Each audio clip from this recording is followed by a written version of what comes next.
Bonjour. Alors, je vous ai parlé hier de la différence entre l'état d'éveil, l'expérience d'éveil, pour voir un peu comment les deux s'articulaient. Il y a deux choses qui sont à mettre en rapport. C'est ce qu'on appelle l'éveil, c'est-à-dire la prise de conscience de cet état large, et la transformation. La transformation, il y a des tas de mots pour ça, le déconditionnement et tout et tout.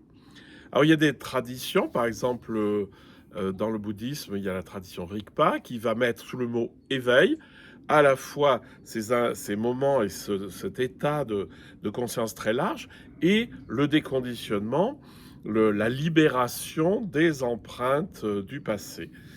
Alors, dans le Yoga Sutra et dans le Samkhya, c'est séparé, mais le tout, c'est que vous ayez compris que c'est une autre face de la même réalité.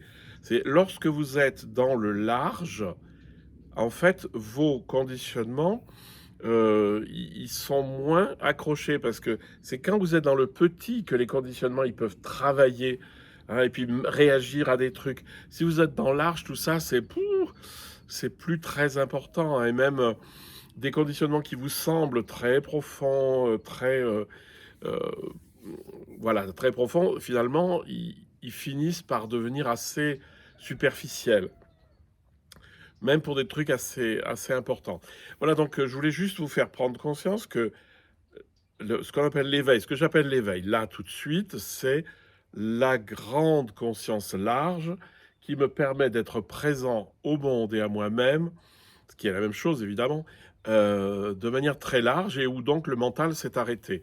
Et la transformation, c'est lorsqu'on a visité cet état d'éveil, qu'on en a pris conscience plusieurs fois, qu'on est rentré dedans, eh bien, ça commence un processus de déconditionnement qui peut être long, qui est long. De toute façon, toute notre vie, on peut se déconditionner. Et à la fin, on ne sera pas tout à fait déconditionné, il ne faut pas rêver, hein. Et que, en fait, les conditionnements, j'ai une phrase que j'aime bien, c'est de dire que les conditionnements sont solubles dans l'éveil. C'est-à-dire, plus vous restez dans cette grande capacité d'ouvrir et d'accueillir le monde, et plus, finalement, vos conditionnements vont se dissoudre, vont se perdre.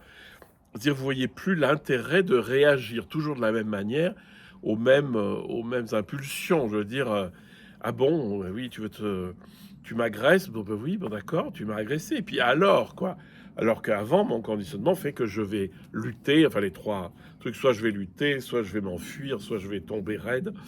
Voilà, donc juste mettre un peu les choses d'aplomb, c'est-à-dire de comprendre qu'une chose, et c'est la grande conscience qui s'ouvre en nous petit à petit par l'entrée dans les sens de plus en plus large, et la transformation qui est un processus de déconditionnement qui prend du temps. Je vous donne juste un tout petit truc, c'est que le déconditionnement, il est à la mesure de notre attachement. Plus je suis attaché à mes conditionnements, la plupart du temps non consciemment, hein, plus je suis attaché à mes fausses croyances, à mes réactions habituelles, et plus c'est difficile. Si à un moment donné je commence à lâcher, à dire bon, tout ça de toute façon, c'est secondaire, c'est pas moi. Je veux dire, quand je réagis toujours de la même manière à la même impulsion, c'est que c'est pas au clair. Voilà. La seule chose qui nous déconditionne vraiment, c'est que cette grande conscience, elle est toujours corrélée à de la bienveillance. S'il n'y a pas de bienveillance qui sort de cet état, c'est qu'on n'est pas tout à fait sûr qu'on soit dans l'éveil.